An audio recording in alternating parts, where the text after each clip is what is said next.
General পরীক্ষার্থী ছাত্ররা জানে না তারা চাকরির ক্ষেত্রে 10% এক্সট্রা রিজার্ভেশন পেতে পারে। তো আজকে আমরা জেনে নেব সেই এক্সট্রা রিজার্ভেশন পেতে গেলে আমাদের কী করতে হবে। সবার প্রথমে তোমাকে ইউআর ক্যাটাগরি ক্যান্ডিডেট হতে হবে, মানে জেনারেল ক্যাটাগরি ক্যান্ডিডেট হতে হবে। দ্বিতীয়, তোমাকে তোমার বার্ষিক ইনকাম, মানে তোমার পরিবারের বার্ষিক ইনকাম, তোমার বাবা মা তুমি মিলিয়ে যদি তোমাদের বার্ষিক ইনকাম 8 লক্ষ টাকার নিচে হয় তাহলে অবশ্যই তুমি সেই অ্যাপ্লাই করতে পারবে সেই ইডাব্লিউএস সার্টিফিকেট।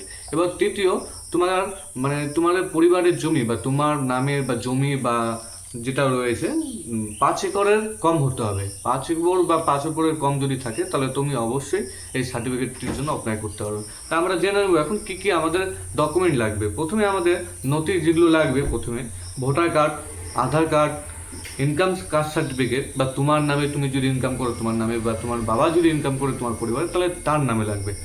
তারপর লাগবে জমির দলিল। তারপর শিক্ষা ও চাকরির প্রমাণপত্র, মানে তুমি যে জন্য বানাতে চাচ্ছ সেই ডকুমেন্টটি, মানে একটা বিশেষ কারণে যে তুমি বানাতে যাচ্ছ চাকরির জন্য বা শিক্ষার জন্য। তুমি যদি বলো এখন তুমি কলেজে ভর্তি হবা বা তুমি চাকরির পরীক্ষা একটা এক্সট্রা সুযোগ নিতে চাও বা যেটা তোমার অধিকার সেই জিনিসটার জন্য তুমি বলতে হবে সেখানে। এবার এই জিনিসটা আমরা কোথায় থেকে করব?